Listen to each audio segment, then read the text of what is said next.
tú estés presente. Gracias por tu promesa de estar reunido con nosotros cada vez que nos reunimos en el nombre de tu Hijo Jesús. Gracias por esta maravillosa salvación, por tu Espíritu Santo, por haber morado en nosotros por tu Espíritu. Por favor, llénanos de nuevo, Padre, alúmbranos para que entendamos bien tu palabra, para que siga transformando nuestro diario vivir. En el nombre de tu Hijo Jesús. Amén. Amén. Hermanos, por favor, abran sus Biblias a Éxodo capítulo 26.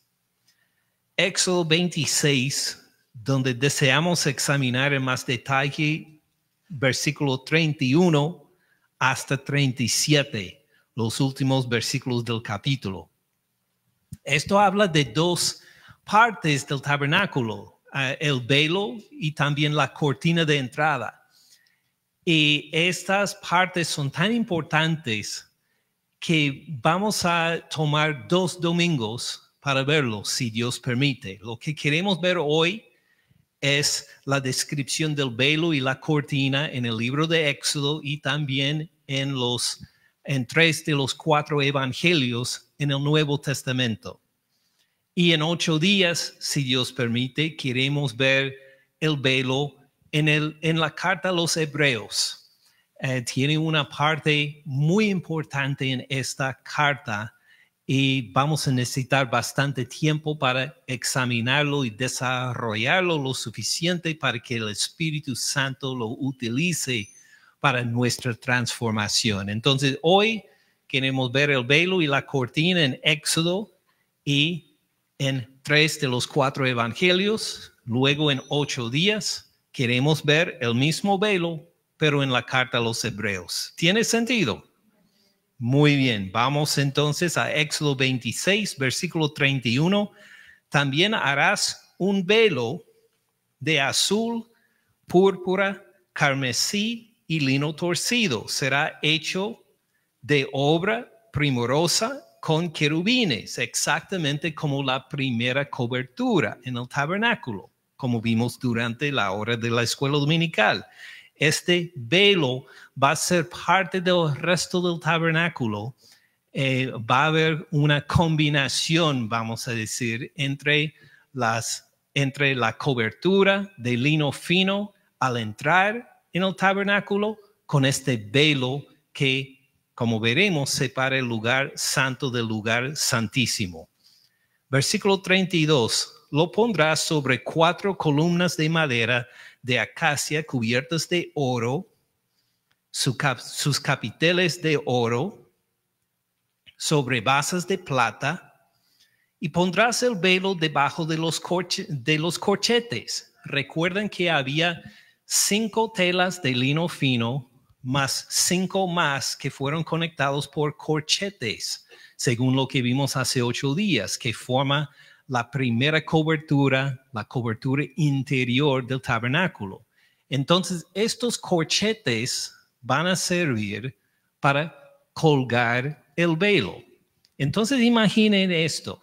Si recuerdan bien, la altura del tabernáculo son unos 15 pies, más o menos como la parte más arriba del techo de este santuario.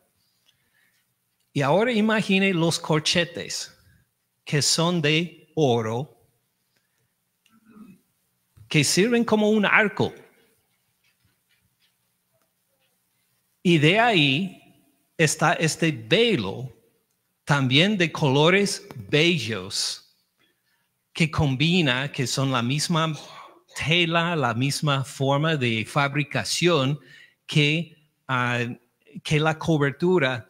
Cuando uno entra este tabernáculo con la luz del candelero, se va a ver estos colores maravillosos como el cielo, con los querubines representados ahí, con el oro de las corchetes que sirven casi como un arco, y de ahí el velo colgado de enfrente, con sus columnas de madera cubiertos de oro, sus bases de plata. Es un lugar sumamente bello. Si uno pasa todo el día en el desierto y luego entra en este tabernáculo, casi se le va a quitar la respiración, ver tanta belleza, tanto oro, las luces que juegan entre estos metales preciosos. Va a ser una belleza entrar a este templo. Lo pueden ver, por lo menos pues por la imaginación.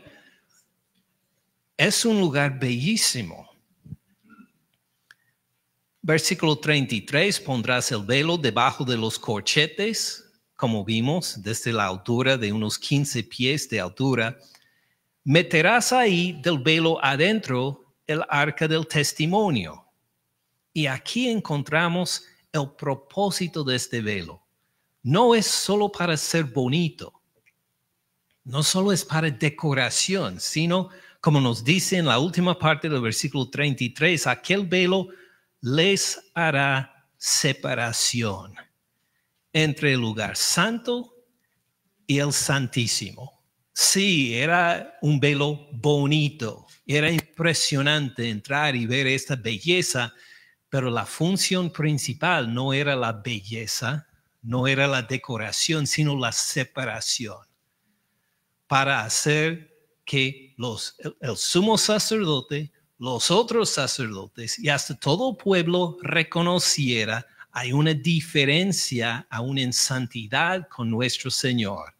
El lugar santísimo está a un lado donde no pueden entrar, sino solo el sumo sacerdote una vez por año con sangre, y el lugar santísimo, donde los sacerdotes pudieron entrar, pero la gente común y corriente, no, ellos ni pudieron entrar el lugar santo, ni hablar del lugar santísimo.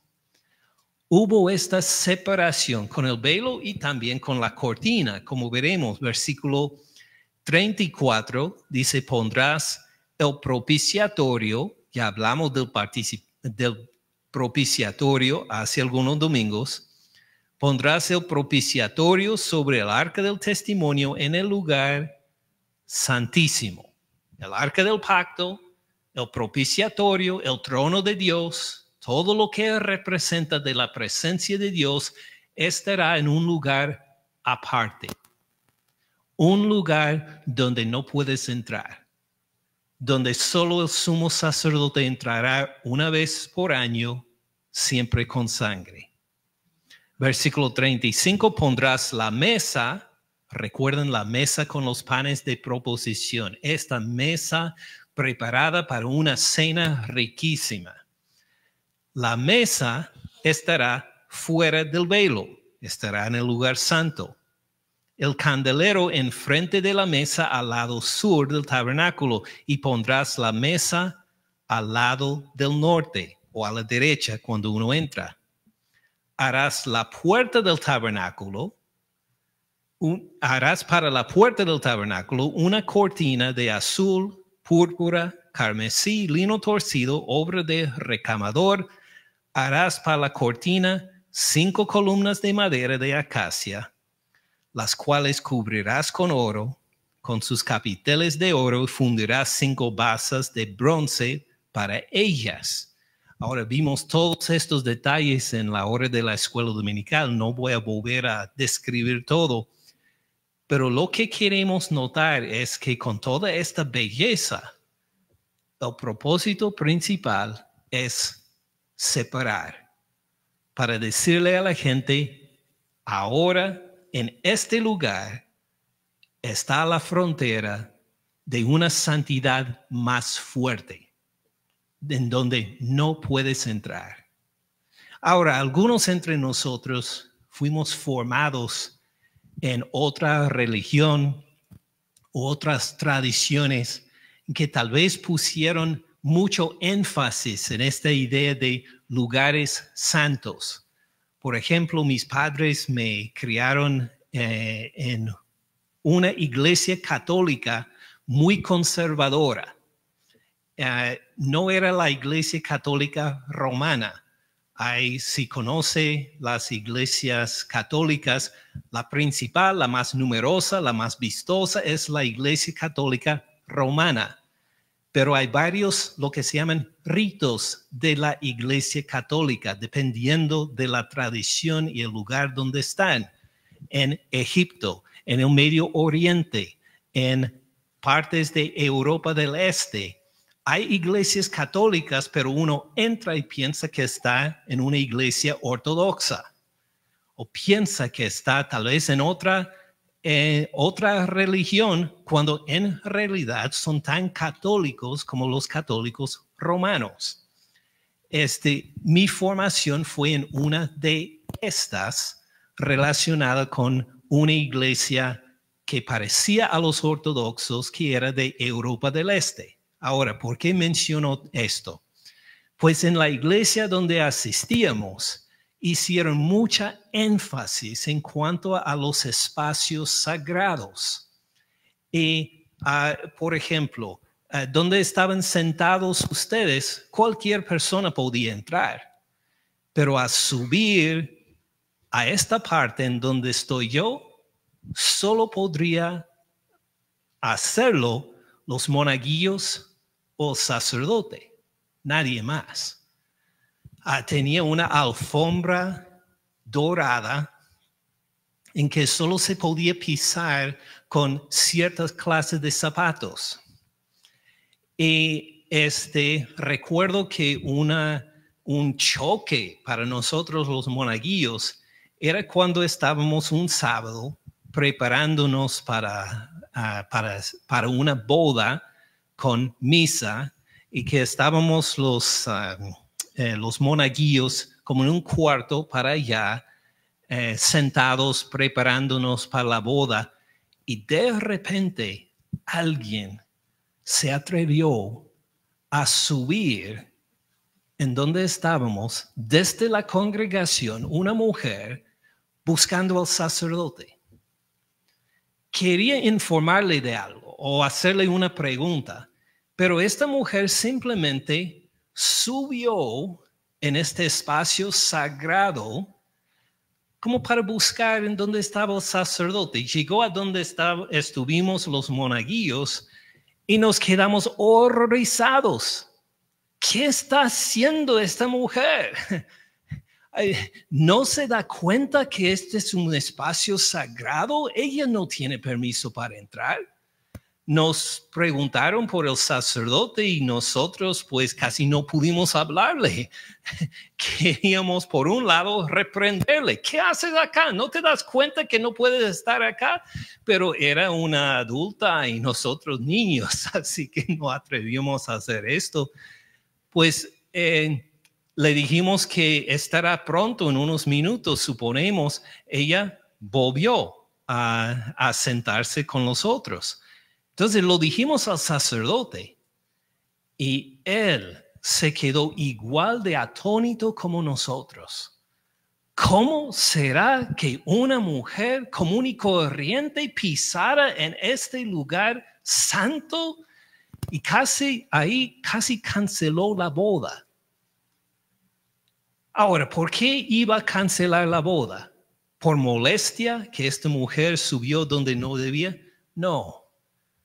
La idea que él expresó es cómo vamos a pedir que Dios bendiga a este matrimonio cuando la primera cosa que han hecho es violar el espacio sagrado cerca del altar. Él pensó, con esta ofensa, con esta violación, Dios no iba a bendecir este matrimonio. Así es la seriedad de los lugares sagrados. Estamos hablando de la presencia de Dios. Esto no es un juego. Esto no es algo de algo que uno toma como común y corriente. Ahora, No estoy recomendando que nosotros digamos que nadie puede subir acá, sino que tienen cierta clase de zapato y todas estas cosas. Esto no es recomendación, es simplemente una historia para mostrar la mentalidad de los espacios sagrados, de los lugares sagrados y cuán serio es tomar en cuenta lo que Dios dice acerca de los espacios sagrados. ¿Y qué dice acá? Habrá un velo, habrá el lugar santísimo donde está el propiciatorio. Nadie va a entrar ahí, menos el sumo sacerdote, una vez al año y solo con sangre. Imagínese alguien común y corriente como usted o como yo, intentáramos entrar ahí en ese espacio sagrado. No sería solo la cancelación de una boda, podría ser que morimos por haber hecho esta ofensa ante Dios. Y luego, además del velo, hay esta cortina a la entrada. Ahora en la cortina sí pueden entrar aún diariamente los sacerdotes, pero nadie más. Un israelita común y corriente, por santo que sea, por devoto que sea, no podría cruzar por esta cortina de entrada al lugar santo. Y esto era, pues, algo que tomaban muy en serio, no solo con el tabernáculo, sino también por los siglos y las generaciones que vinieron con la edificación del templo. Y luego cuando el templo fue destruido en el exilio a Babilonia, luego en edificar el segundo templo, también tomaban en serio estas cosas. Entonces, ¿qué nos comunica? Además de hablarnos de los lugares sagrados, recuerden todos los privilegios que hemos visto en el tabernáculo hasta ahora. El arca del pacto, ¿qué representa? ¿Recuerdan? Es el trono de Dios. Dios reina en autoridad desde el arca del pacto. Están los querubines adorando a Dios, listos para obedecerle en cualquier momento a todo lo que dice la voz de Dios, sin desviar ni a la izquierda ni a la derecha. Está ahí donde Moisés va a escuchar la voz de Dios, donde él va a recibir la palabra de Dios para diseminar al pueblo. También es el lugar donde el pueblo de Dios pueden levantar sus plegarias a Dios, sus peticiones. Es un lugar donde hay una mesa riquísima, ataviada para las 12 tribus de Israel. A cualquier hora siempre va a tener prendida la luz. Y todas estas maravillas de que hemos hablado los últimos domingos. Y mientras tanto, siempre va a haber una separación. Ninguno en Israel va a poder disfrutar de pleno todos estos privilegios. Siempre habrá un velo de separación entre el pueblo y los más santos del pueblo y su Dios. El israelita común y corriente nunca va a ver el interior del tabernáculo. Oh, claro, van a escuchar su descripción, van a poder verlo a la distancia, van a poder presentar sus ofrendas y sus sacrificios y acercarse en este sentido, pero nunca tendrá permiso para pisar al otro lado de la cortina, y mucho menos pisar el otro lado del velo para estar en la presencia de Dios. Y esto no solo en la época del tabernáculo, sino del templo y hasta entrando en el Nuevo Testamento también va a haber esta separación. Vamos a mirarlo en el Evangelio de Lucas. Siguen desde Éxodo a Lucas. Lucas capítulo 1, para ver rápidamente una escena que ocurre ante el velo. Lucas capítulo 1. Empecemos en el versículo 5.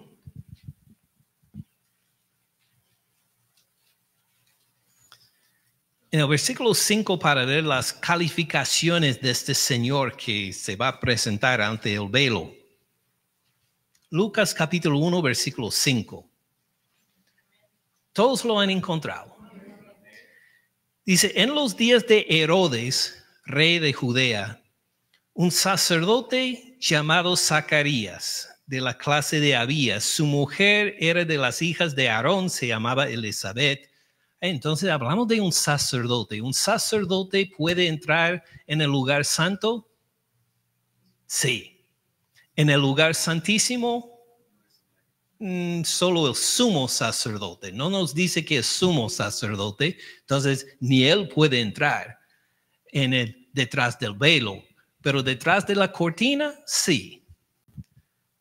Ambos eran justos delante de Dios, él y su esposa. Andaban irreprensibles todos los mandamientos y ordenanzas del Señor.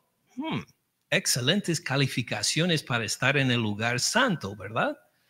Sacerdote irreprensible, hasta su esposa es de la casa de Aarón también. Tiene todo en orden. Versículo 7, pero no tenían hijo, porque Elizabeth era estéril. Y ambos eran ya de edad avanzada. Entonces, a esta triste historia para esta pareja. Aconteció que ejerciendo Zacarías el sacerdocio delante de Dios, según el orden de su clase. Entonces, el sacerdocio delante de Dios. Fíjense, delante de Dios, ¿a qué refiere? A la presencia de Dios. Y en este trasfondo, al arca del pacto. Ahora, ¿qué puede hacer él ante la presencia de Dios? Pues vamos a ver. Pero una cosa que no puede hacer es entrar detrás del velo, porque no es el sumo sacerdote. Pero otras cosas, como veremos, sí puede hacer. Conforme a la costumbre del sacerdocio, le tocó en suerte, versículo 9, ofrecer el incienso. Ahora, no hemos llegado al incienso de oro todavía en nuestra lectura del tabernáculo, pero este va a ser en el lugar santo, un altar pequeño de oro donde los sacerdotes van a quemar incienso regularmente. Entonces, este sacerdote, Zacarías, ante la presencia de Dios, no va a pasar por el velo, esto le es prohibido, pero va a estar delante del velo para quemar el incienso ante la presencia de Dios con el velo separándolo. Y eso está bien. Tiene permiso para esto. Entrando en el santuario del Señor, versículo 10, toda la multitud del pueblo estaba ¿dónde?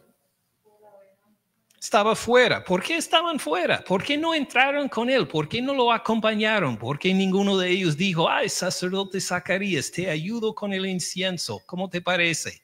¿Por qué no le ayudaron? ¿Por qué están fuera? Es un lugar sagrado donde el pueblo no puede estar. Él puede entrar el otro lado de la cortina para llegar al altar de oro, para quemar incienso, pero nadie del pueblo lo puede acompañar. Ellos están afuera, lejos, mirando, orando a Dios, reconociendo que este sacerdote Zacarías sirve como nuestro mediador. Él nos va a representar. Él va a quemar el incienso. Nosotros no podemos entrar a quemar el incienso, pero Él sí. Y Él va a ser nuestro representativo delante de Dios. Tiene sentido, ¿verdad? Sigamos leyendo entonces. Toda la multitud del pueblo estaba fuera orando a la hora del incienso.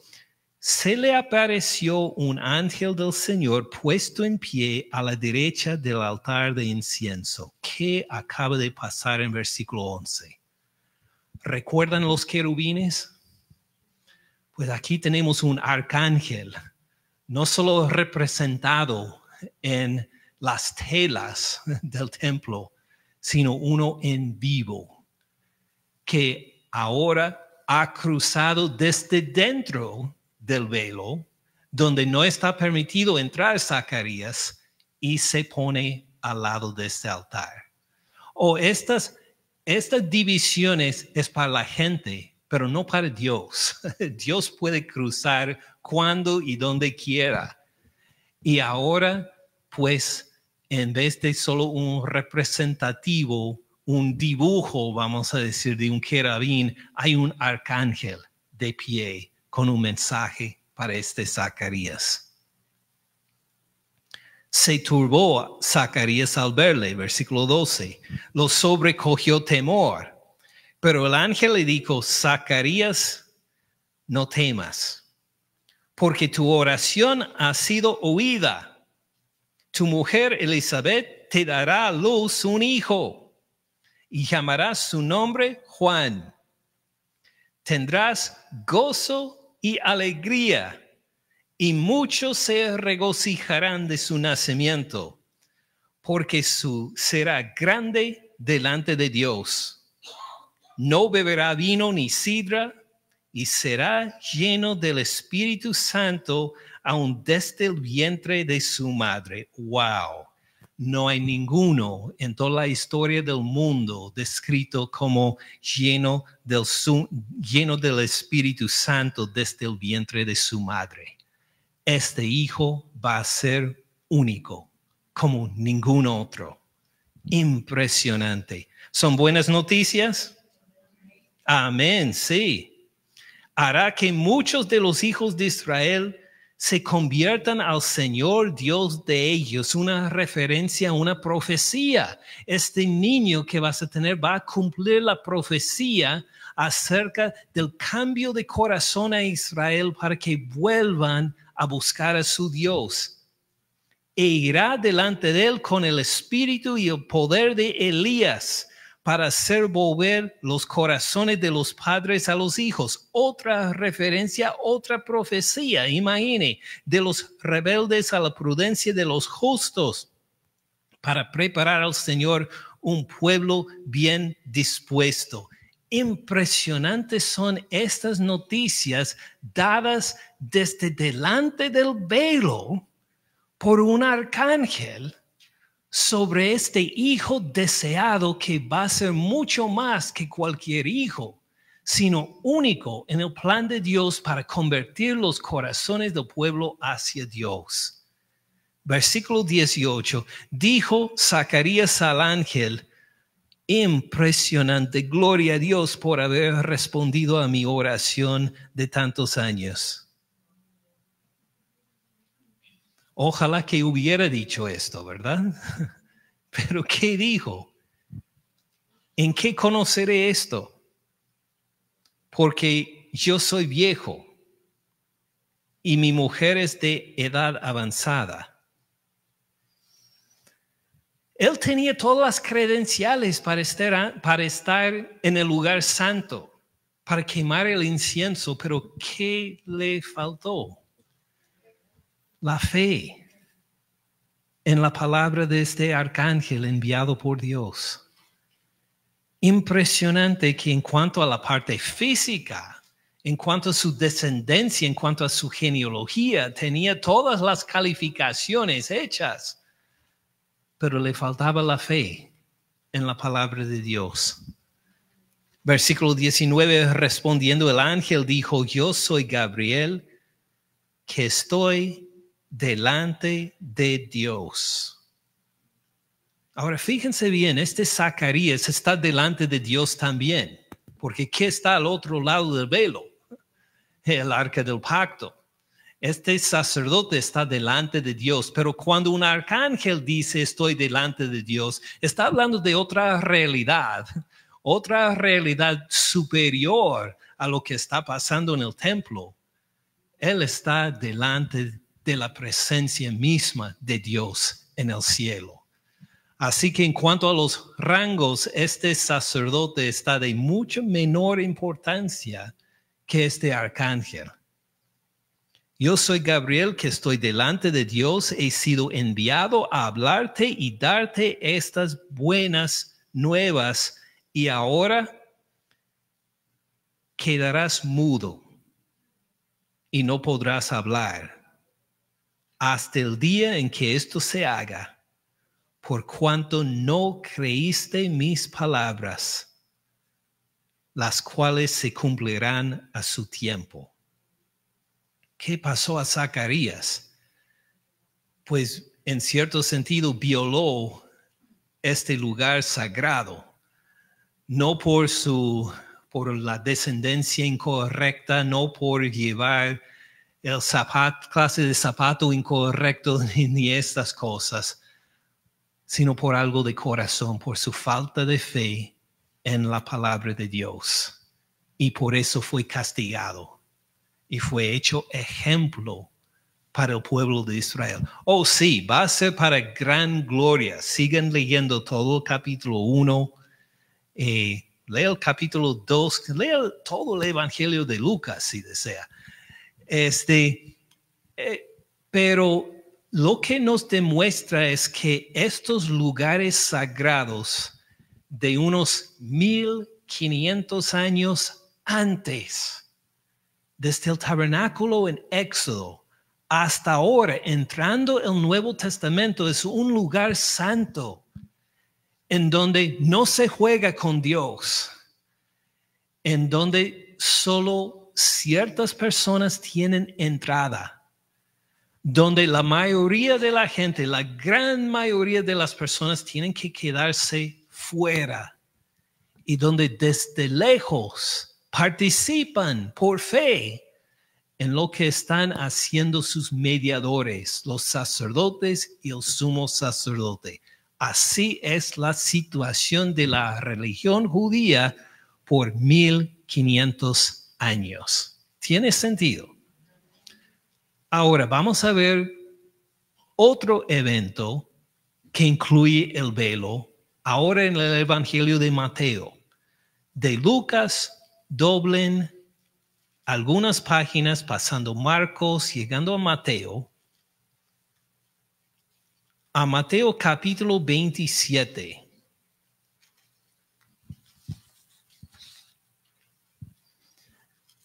Mateo 27, versículo 50. Mateo 27, 50. En donde vamos a ver un cambio en la función de este velo. Mateo 27, versículo 50. Todos lo han encontrado. Ahora estamos a unos 33, 34 años después del evento que acabamos de leer en el Evangelio de Lucas, que fue el anuncio del nacimiento de Juan el Bautista. Ya Juan el Bautista nació, tuvo su ministerio, murió. Nuestro Señor Cristo Jesús nació, creció, tuvo su ministerio y ahora está al final de su vida terrenal. En Mateo capítulo 27, versículo 50, está en su momento de morir en la cruz. Versículo 50 dice, mas Jesús, habiendo otra vez clamado a gran voz, ¿qué hizo? Entregó el Espíritu, murió. Él decidió entregar el Espíritu. El Espíritu no le fue quitado de su voluntad. En ese momento murió en la cruz. como espero que nos demos cuenta, murió por nuestros pecados. Murió como nuestra propiciación, lo que hemos visto en tantos otros mensajes, ¿verdad? Ahora, mire el versículo 51. Y he aquí, es decir, inmediatamente después de la muerte del Señor Cristo Jesús, Mateo quiere que nos enfoquemos en algo diferente. Quiere que miremos, y por eso dice, he aquí, quiere llamarnos la atención para decir, hay algo más que necesitas ver ahora mismo. He aquí, el velo del templo se rasgó en dos. Ahora, el velo del templo, y recordamos, sí, del tabernáculo en el libro de Éxodo, el velo del templo, el mismo velo enfrente del cual estaba el sacerdote Zacarías cuando vio el ángel.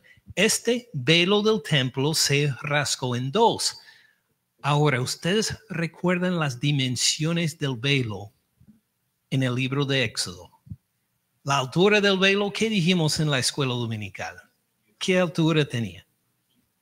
15 pies. Ahora, en el templo, recuerden lo que pasó desde el tabernáculo cuando Salomón edificó el templo, hizo las cosas a más grande. Recuerden los candeleros, por ejemplo. ¿Cuántos candeleros hubo en el tabernáculo? Uno solo. Ahora en el templo, ¿cuántos había? ¿Alguien se acuerda? Había 10, exactamente. El templo era más grande, las cosas más numerosas, porque habían sido plantados en Jerusalén, era más permanente, y aun después de la destrucción del templo en el año 586, antes del Señor Cristo Jesús, cuando volvieron a construir el templo bajo Herodes, este templo era aún más grande. Dicen algunos de esta época que ahora el velo no era de 15 pies, era de 82 pies. Era un velo enorme y tan grueso como una mano. Ahora imagine cuánta tela, cuánta materia, cuán grande es este velo. Algo que uno podría fácilmente rasgar en dos, ¿verdad? No, dicen que necesitaba 100 sacerdotes para mover el velo, para que abrieran las puertas que estaban atrás. Era un velo grueso y enorme. ¿Y qué le pasó? Mateo dice, mire, tienen que mirar esto, tienen que verlo. Cristo entregó su espíritu, mire lo que pasó inmediatamente. El velo del templo se rasgó en dos, de arriba a abajo. Entonces no fue que algunos sacerdotes estaban desde abajo intentando rasgarlo en dos. No, fue de arriba para abajo. ¿Quién es el único que puede haber hecho algo así? Solo Dios. Exactamente. Esto es lo que nos comunica Mateo acá. Dios, el Padre, respondió a la muerte de su Hijo. ¿Y cómo respondió? Rasgó el velo del templo en dos, de arriba para abajo. Esta fue la reacción de Dios a la muerte del Señor Cristo Jesús. El velo del templo se rasgó en dos, de arriba a abajo. La tierra tembló, las rocas se partieron, las rocas también se dividieron. Ahora, ¿estos serían buenas o malas noticias?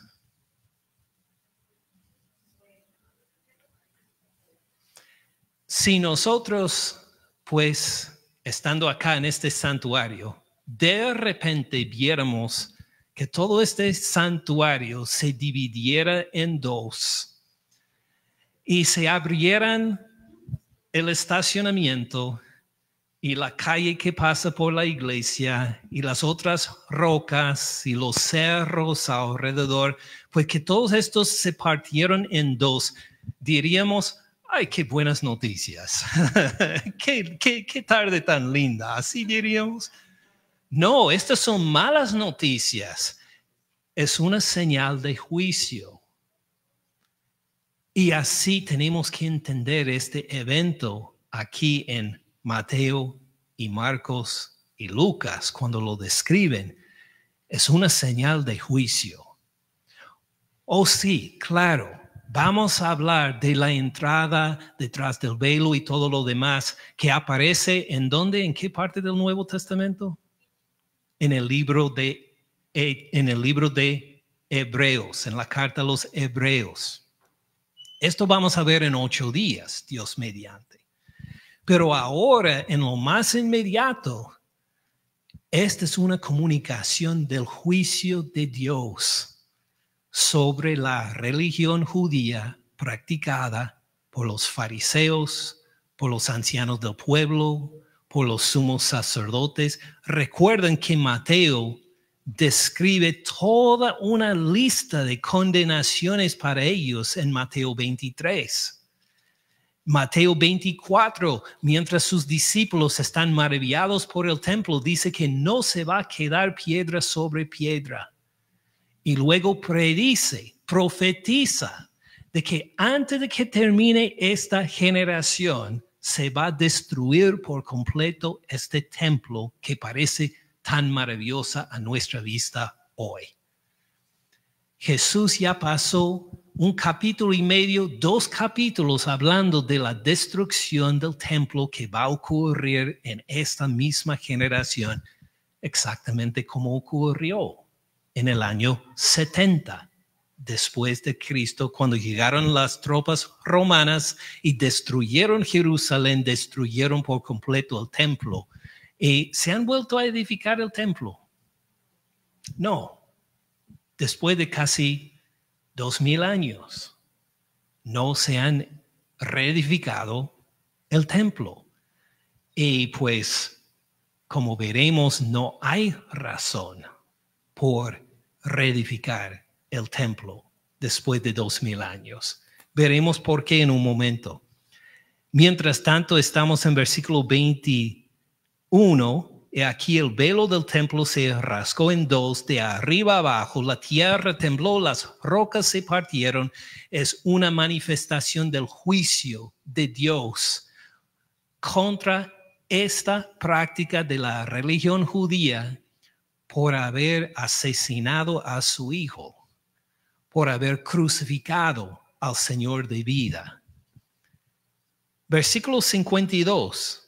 Se abrieron los sepulcros y muchos cuerpos de santos que habían dormido se levantaron. Cuando dice que se habían dormido, ¿es que pues durmieron mucho tiempo? No, es que murieron, pero resucitaron. Abrieron los sepulcros, muchos cuerpos de santos que habían dormido se levantaron y saliendo de los sepulcros, ¿cuándo? Después de la resurrección de Él. ¿Quién es este Él? Nuestro Señor Cristo Jesús. Sí. Entonces Mateo dice que ¿qué pasó con el velo del templo? Se rasgó en dos, un señal de juicio. Entonces Dios se acabó por completo su obra con su pueblo, ¿verdad? No. Hasta en este entonces hubo evidencia de algo nuevo. Muchos santos de los que habían dormido se levantaron, resucitaron. Después de la resurrección del Señor Cristo Jesús. Lo que nos dice Mateo es que hay que poner atención, no en el velo. ¿Qué pasó el velo? Se rasgó en dos, como en llanto cuando se rasgaban los vestidos en este entonces, o como se rasgó la túnica del profeta Samuel cuando ya dijo que el rey Saúl no pudo continuar como rey y pues se fue el profeta Samuel y Saúl rasgó una parte de su túnica y dijo que así se va a rasgar de ti el reinado sobre Israel. Dios se lo va a rasgar de ti. En cierto sentido, lo mismo ha pasado con la religión judía dirigida por los fariseos y los escribas y los ancianos del pueblo y el sumo sacerdote. Dios dijo, ya hay una separación, esto no se va a continuar. Han rechazado a mi hijo, ya se acabó esta clase de adoración. Pero no quiere decir que he abandonado mi pueblo. Porque mientras Cristo Jesús resucita de entre los muertos, hasta muchos de los devotos que habían sido enterrados se levantaron, demostrando que Dios no nos ha abandonado. ¿Tiene sentido hasta ahora? Sigamos leyendo para cerrar estos versículos. Se abrieron los sepulcros, versículo 52. Muchos cuerpos de santos que habían dormido se levantaron y saliendo de los sepulcros después de la resurrección de él. Esto es bien importante. Vinieron a la santa ciudad y aparecieron a muchos. No fue con una u otra persona que de repente llegaron a reunirse con los amigos para decir, pues nunca vas a creer lo que vi. ¿Recuerdas esta señora devota que murió hace 20 años? Que la vi resucitada. Esto no fue una y dos personas, sino que muchos testificaron de que habían resucitado a la gente. Ahora, ¿por qué es importante esto? Recuerden el centro. ¿Después de qué? Después de la resurrección de él. Porque ahora que el velo se rasgó en dos, de arriba para abajo, señal de juicio de parte de Dios, ¿cómo va a adorar la gente devota a Dios? ¿Dónde van a orar ahora que pues el velo se rasgó en dos? Dios ha comunicado su rechazo de este templo. Solo es una cuestión de tiempo cuando lleguen los romanos para destruir por completo el templo. Dios ha rechazado esta forma de adoración, este lugar de adoración. ¿Qué haremos? Sigan leyendo. Mateo, el mismo capítulo 28. Mire el versículo, el próximo capítulo 28. Mateo 28, versículo 6.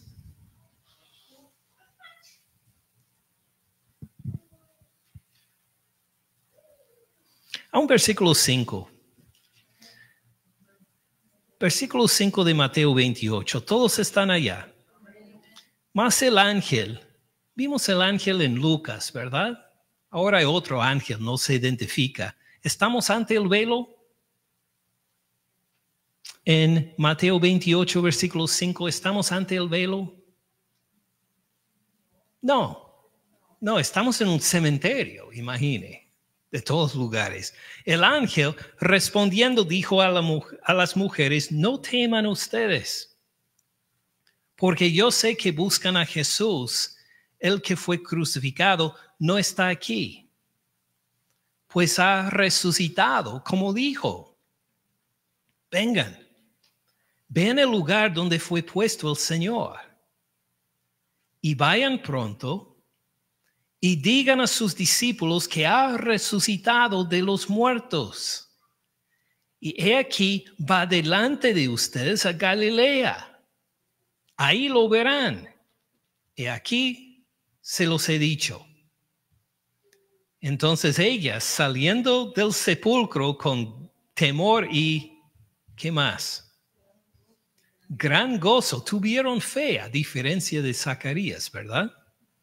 Sí, estaban sorprendidas, hasta con temor de estas palabras, pero con gran gozo, fueron corriendo a dar las nuevas a sus discípulos. Mientras iban a dar las nuevas a sus discípulos, he aquí Jesús les salió al encuentro, diciendo, salve. Ellas, acercándose, abrazaron sus pies. ¿Y qué hacen? Lo adoraron. La adoración no va a estar frente al velo en el templo. La oración se va a dirigir a nuestro Señor Cristo Jesús, resucitado de entre los muertos. ¿Qué diferencia? Pues, ¿qué pasó con el velo? Llegó a ser señal del juicio de Dios por haber rechazado a su Hijo. ¿Y cómo van a adorar los devotos ahora? Van a adorar al Señor Cristo Jesús. ¿Y dónde está Él? Tiene sentido hasta ahora, ¿verdad? Entonces Jesús les dijo, no me adoren. ¿Qué están pensando? ¿Así dijo Jesús? No teman. Vayan, den las nuevas a mis hermanos. Él aceptó esta adoración y les dijo que lo anunciara a los demás discípulos. No teman, vayan, den las nuevas a mis hermanos para que vayan a Galilea y ahí me verán. Entendible hasta ahora, ¿verdad? Sigamos entonces al versículo 16. Pero los 11 discípulos se fueron a Galilea, al monte donde Jesús les había ordenado. Cuando lo vieron, ¿qué hicieron? Lo adoraron, pero algunos dudaban. Ahora, ¿qué dudaban? Algunos dirían, pues dudaban que habían resucitado. No, pero recuerden de lo que aprendimos en Lucas, cuando algunos pensaban que era una fantasma. ¿Qué hizo el Señor Cristo Jesús? Les enseñó las heridas y ¿qué más? Hasta comió delante de ellos. Comió pescado, comió delante de ellos, demostrando, sí, soy yo. He resucitado de entre los muertos, he resucitado físicamente. Y había otro todavía con dudas que no estuvo presente. ¿Recuerdan, según el Evangelio de Juan, cómo se llamaba este? Tomás. Y Tomás dijo, pues hasta que ponga mi dedo en donde estaban los clavos, hasta que ponga mi mano en donde le abrieron el costado, no voy a creer. Y una semana después, ¿qué le dijo Jesús? Tomás, ven acá. Tu dedo, mira, ponlas. Dame tu mano para poner en donde me abrieron el costado. Y deja de tener dudas ya. Él había resucitado, ¿verdad? Entonces aquí, ¿qué ocurre después? No es que algunos dudaban de que Cristo Jesús resucitó de entre los muertos. Ya estaban convencidos todos de que sí, se había resucitado. ¿De qué dudaban? Miren otra vez, versículo 17. Cuando lo vieron, ¿qué hicieron? Lo adoraron, pero algunos dudaban. ¿De veras vamos a adorar a un ser humano, a Jesús, aunque ha resucitado de los muertos? ¿Cómo fuimos formados hasta ahora? Vamos a adorar hacia el templo. La presencia de Dios está detrás del velo. Vamos a dirigir nuestra adoración al arca del pacto, a este lugar, a la presencia de Dios Santísimo. ¿Qué están haciendo? Doblando rodilla y adorando a Jesús resucitado. De esto dudaban algunos. ¿Era lícito adorar al Señor Cristo Jesús o no? A ver cómo responde Jesús. Versículo 18, ¿qué hace? Jesús se acercó. Él no rechazó la adoración. ¿Recuerda el ángel en el libro de Apocalipsis? Cuando Juan intenta adorarlo, que dice, no lo hagas. Soy otra criatura, soy otro mensajero, siervo de Dios como tú. Pero Jesús no rechaza esta adoración, sino que se acerca y mira lo que dice. Jesús se acercó y les habló diciendo, toda potestad me es dada en el cielo y en la tierra. ¿Quién puede declarar esto? ¿Un ser humano? Usted y yo podemos declarar toda potestad, ni tenemos toda potestad en nuestra casa, por favor. Toda potestad me es dada en el cielo y en la tierra. ¿Hay algún ángel, algún arcángel, aún como Gabriel, en el libro de Lucas, que puede declarar esto? No. Solo Dios puede decir, toda potestad me es dada en el cielo y en la tierra. Solo Dios tiene toda potestad. ¿Qué está declarando Jesús? Soy digno de adoración. No tienes que dudar. Toda potestad me es dada en el cielo y en la tierra. Toda potestad que hay, tiene Él. Él es digno de la adoración. No hay que dudar. Y no solo esto, sino que dice también versículo 19, por tanto, vayan, hagan discípulos a todas las naciones, bautizándolos escuchen bien, ¿en qué? El nombre singular del Padre y del Hijo y del Espíritu Santo. ¿Qué acaba de declarar Jesús? Que hay un nombre para el Padre, para Él y para el Espíritu Santo. No hay diferencia de rango entre ellos. Las tres personas son un Dios con el mismo nombre, con la misma divinidad. Él, siendo el Hijo, es tan digno de adoración como el Padre y como el Espíritu Santo. Lo que declara Jesús acá es impresionante. Para contestar esta pregunta, ahora que el velo ha sido rasgado en dos, ¿a dónde vamos a dirigir nuestra adoración? Si el templo está bajo el juicio de Dios, a la persona de nuestro Señor Cristo Jesús, a quien el Padre le dio toda potestad en el cielo y en la tierra, que comparte el mismo nombre con el Padre y el Espíritu Santo. ¿Tiene sentido hasta ahora? Pero Jesús no ha terminado su respuesta todavía. Sigamos leyendo. Enseñándoles que guarden todas las cosas que les he mandado. Y he aquí, yo estoy con ustedes cada vez que entren el templo. Aquí, yo estoy con ustedes todos los días hasta el fin del mundo. ¿Quién puede estar con uno todos los días hasta el fin del mundo? Solo Dios.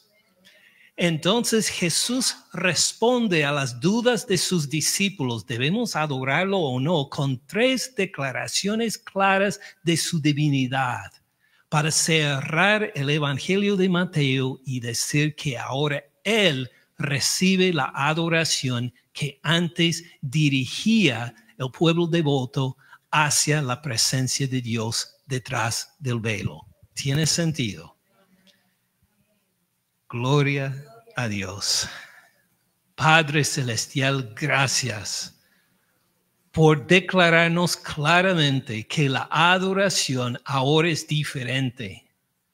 Y mientras el velo servía de separación entre nosotros, tú has roto esta barrera en juicio para elevar en importancia a tu Hijo Jesús, para que reconociéramos que es en adoración a tu Hijo Jesús que también estamos adorándote a ti, Padre, y a tu Espíritu Santo.